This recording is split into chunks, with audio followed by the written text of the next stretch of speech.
Salut tout le monde, c'est Raito, on se retrouve pour la review du chapitre 80 de Fairy Tail, la quête de 100 ans, et franchement, ce chapitre était vraiment très bon. Franchement, il fait vraiment ultra plaisir, ça fait un petit moment qu'on n'a pas eu des chapitres qui m'ont autant hypé, le chapitre était génial, et surtout, Suzaku, qu'est-ce qui nous fait éclater de rire, ce nouveau personnage qui vient d'être introduit est juste incroyable tellement il nous fait taper des barres. En tout cas, likez la vidéo si jamais elle vous plaît, surtout abonnez-vous si vous aimez Fairy Tail, cette chaîne est faite pour vous, n'hésitez pas à me dire en commentaire votre avis sur le chapitre, et hyper important, activez les notifications pour tout simplement recevoir les prochaines sorties de vidéos. Moi je vous dis c'est parti, let's go. Bon, rappelez-vous, Natsu était parti à la recherche du petit monstre qui avait volé son écharpe et il l'avait récupéré, donc il a remis son écharpe et il était tombé sur Suzaku, le dragon rouge de Diabolos, qui est là pour détruire Selene, mais également pour détruire Fairy Tail.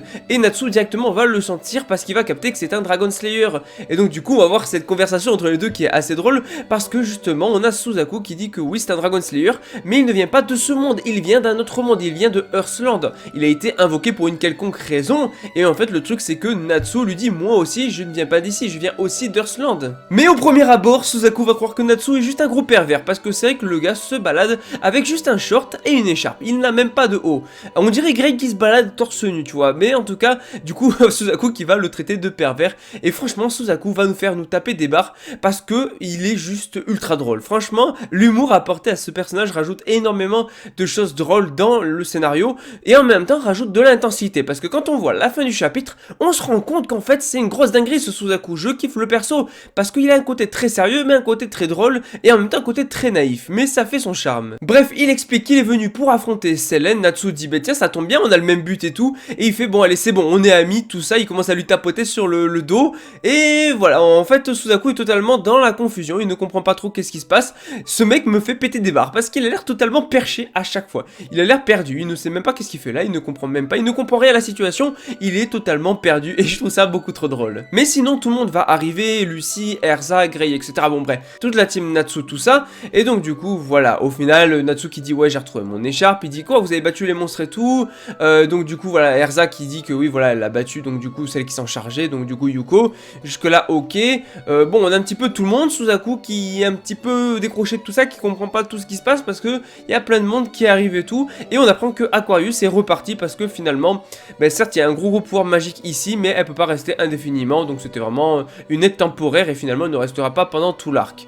Mais donc du coup voilà, du coup on a Wendy qui va demander qui est cette personne parce que oui il y a Suzaku qui est comme ça là qui a pop ici, et il va se présenter, il va dire je m'appelle Suzaku, appelez-moi Suzaku, et pour une raison que j'ignore, une raison inconnue, ben il se peut que j'ai été invoqué dans ce monde pour vaincre Selene. Bref voilà, on a plein de petites conversations, on va pas rentrer dans les détails, mais on a Grey qui va traiter Natsu de pervers alors que le mec est encore une fois totalement à poil. Et contrairement à Natsu qui a au moins un bas, lui il a même pas le bas, il a rien du tout. Et en fait Suzaku va juste se marrer, ça va le faire rire, ça va le faire éclater de rire. Le mec il va limite tomber au sol et taper sur le sol de rire. Le gars il se tape une grosse barre comme ça. Mais genre je vous jure, vous avez les cases à l'écran, je vous les montre. Et le mec se tape des barres parce qu'il voit deux gars à moitié nus, un gars à moitié nu, un gars nu qui sont en train de se marrer. Et en plus on a un chat Happy qui est en train de dire nu et ça le fait encore plus rire.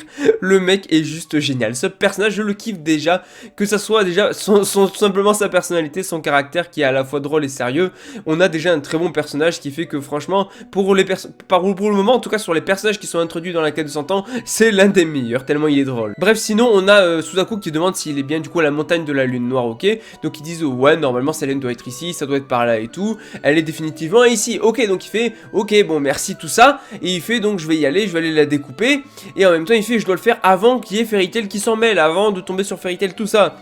Et là ben là, Fairy Tail, justement, Fairy Tail est là en fait, mais il s'en est même pas rendu compte. Et du coup, Natsu qui fait attends, Fairy Tail. Et lui, il tout sort, ouais, il y a un Dragon Slayer de feu, un mage de glace, une femme épée, tout ça, une blonde qui utilise la magie céleste, une petite fille, donc du coup, qui est une Dragon Slayer du vent, et deux chats. Et là, tu vois Suzaku qui percute, qui se rend compte que, en fait, depuis le début, il est en train de parler avec Fairy Tail, il s'en est même pas rendu compte, alors qu'il avait toutes les informations pour le savoir, tu vois. Du coup, voilà, j'adore la tête de Suzaku, il me fait trop rire. Ce personnage-là qui est introduit est juste excellent, probablement l'un des meilleurs introduits, parce que le mec vient de se rendre compte que justement il affrontait Fairy Tail. Enfin, en tout cas, il est en train de parler avec Fairy Tail. Du coup, bon, il va dire oui, je suis de Diabolos, tout ça et tout. Et il dit voilà, Natsu c'est bien sa guilde, Fairy Tail. Et là, Suzaku n'est pas du tout content parce que il veut justement se débarrasser, pour venger sa guilde, il veut se débarrasser de Fairy Tail. Et au moment où il va dégainer son sabre, il va exploser l'épée d'Erza parce que Erza a eu quand même le temps de réaction nécessaire pour pouvoir arriver à bloquer son sabre. Chose que du coup, on avait vu, il était ultra rapide. Donc Erza a réussi à suivre le mouvement. Par contre, son épée s'est fait totalement découper. Elle s'est fait couper son épée.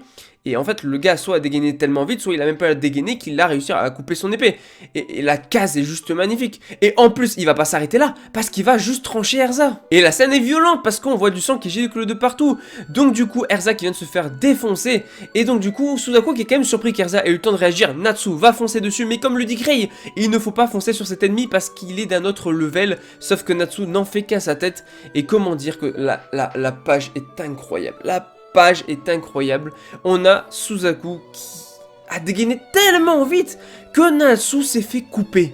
Natsu s'est fait couper en deux, le gars. Il s'est fait couper en deux. Il est plein de sang, rempli de sang. Il est en train de giser au sol dans une mare de sang, Natsu.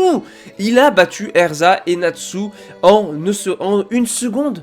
Ce mec vient de battre les deux mages limite les plus puissants de Fairy Tail quasiment en 2 secondes. Mais c'est même pas tout parce qu'on a Selene qui est en train de débarquer avec Mimi et Akune. C'est une dinguerie et donc du coup elle est curieuse donc de voir si Suzaku est vraiment capable de la battre. Et donc du coup bon on a Lucie et tout ça qui vont embarquer Erza et Natsu qui vont partir en courant parce qu'ils vont fuir, ils ont pas trop le choix. Et on a du coup Suzaku et Mimi et Akune qui vont partir du coup les suivre. Mais on a un face à face entre Selene et Suzaku qui se prépare. Suzaku qui n'a pas peur d'affronter un dieu dragon et Selene qui veut lui montrer que justement un dieu dragon c'est fort. Il peut pas battre un dieu dragon si facilement, il faut pas les sous-estimer. Ce face-à-face qui s'annonce va être incroyable. Suzaku vs Selene. Suzaku le dragon rouge de Diabolos vs Selene le dieu dragon de la lune. Là on a un face-à-face d'Odin qui est en train de se préparer. On a un chapitre de fou. J'aimerais trop que Fairy Tail se passe en hebdomadaire tellement c'est incroyable que tout le monde suive cette aventure. Parce que beaucoup de gens ne connaissent pas Fairy Tail la quête de 100 ans. Et c'est dommage parce que c'est juste excellent à tous les niveaux. Et franchement ce chapitre il me hype de fou. Il me hype de fou encore plus que les précédents. Là les précédents étaient cool mais pas incroyables. Mais celui-là par contre est très bon. En tout cas voilà, chapitre de fou. En tout cas moi je vous dis à la prochaine. Likez la vidéo si jamais elle vous plaît, abonnez-vous si vous aimez Fairy Tail, cette chaîne est faite pour vous, dites-moi en commentaire tout simplement votre avis sur le chapitre, et n'hésitez pas à activer les notifications pour recevoir les prochaines vidéos. Moi je vous dis du coup à la prochaine, allez, ciao tout le monde.